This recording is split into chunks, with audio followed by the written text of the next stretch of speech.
জায়গায় হাসলে সওয়াবের পরিবর্তে আপনার আমলনামায় গুনাহ লেখা হবে। শুধু তাই নয়, আপনার নসিব থেকে বরকত পর্যন্ত উঠে যাবে। আপনার ভাইয়ের জন্য মুচকি হাসি দেন, এটার মাধ্যমেও সদকার সওয়াব হয়। তবু অধিক পরিমাণে কান্না করবা আর অল্প অল্প হাসবা, কেননা এটা করলে আমাদের ঈমান যিনি বাড়িয়ে দিবেন তিনি হলো আল্লাহ। এক নাম্বার, আপনি একজন মানুষ আগে দাড়ি রাখতো না, হঠাৎ করে ওই ব্যক্তি দাড়ি রাখা শুরু করেছে। একজন বোন পর্দা করতো না, হঠাৎ পর্দা করা শুরু করেছে।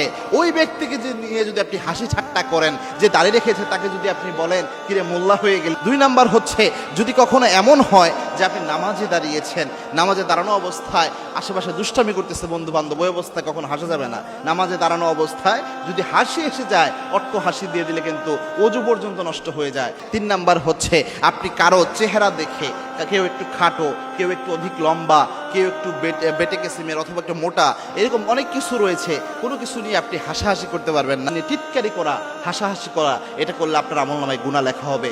তিন জায়গায় আমাদের হাসা উচিত না।